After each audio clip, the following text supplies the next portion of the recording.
പരിശുദ്ധ പരമ ദിവ്യകാരുണ്യത്തിന് എന്നേരവും ആരാധനയും സ്തുതിയും പുകഴ്ചയും ഉണ്ടായിരിക്കട്ടെ. യേശയ്യാ പ്രവാചകന്റെ പുസ്തകം 26 അധ്യായം 3 മുതൽ 4 വരെ തിരുവചനങ്ങൾ. അങ്ങയിൽ ഹൃദയം ഉറപ്പിച്ചിരിക്കുന്നവനെ അങ്ങ് സമാധാനത്തിൻ്റെ തികവിൽ സംരക്ഷിക്കുന്നു. എന്തെന്നാൽ അവൻ അങ്ങയിൽ ആശ്രയിക്കുന്നു. കർത്താവിൽ എന്നേക്കും ആശ്രയിക്കുവിൻ. ദൈവമായ കർത്താവ് ശാശ്വതമായ അഭയശിലയാണ്.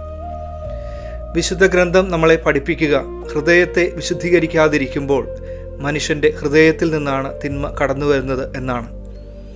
ഇന്ന് തിരുവചനത്തിലൂടെ ഈശോ നമ്മളെയും ഓർമ്മിപ്പിക്കുന്നുണ്ട്. കർത്താവിൽ ഹൃദയം ഉറപ്പിച്ചിരിക്കുന്നവനെ അവിടുന്ന് സമാധാനത്തിൻ്റെ തികവിൽ സംരക്ഷിക്കുമെന്ന്. കർത്താവിൽ ഉറപ്പിക്കേണ്ട നമ്മുടെ ഹൃദയം പലപ്പോഴും പല നേട്ടങ്ങളുടെയും സ്വാർത്ഥ സന്തോഷങ്ങളുടെയും പിന്നാലെ അലയാറില്ലേ?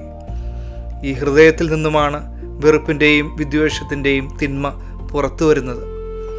ഇന്ന് ദിവ്യകാരുണ്യ സന്നിധിയിലായിരിക്കുമ്പോൾ ഒരു പുതിയ ഹൃദയവും നവചൈതന്യവും ഞങ്ങൾക്ക് നൽകണമേ എന്ന് നമുക്ക് പ്രാർത്ഥിക്കാം.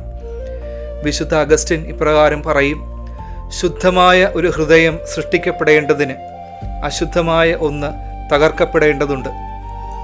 ഈശോയിൽ ഹൃദയം ഉറപ്പിച്ചുകൊണ്ട് ശാശ്വതമായ അഭയശിലയായ അവിടുത്തെ നാമത്തിൽ ആശ്രയിച്ചുകൊണ്ട് നമുക്ക് നമ്മുടെ ജീവിതാവസ്ഥകളെ ദിവ്യകാരുണ്യ സന്നിധിയിൽ സമർപ്പിക്കാം.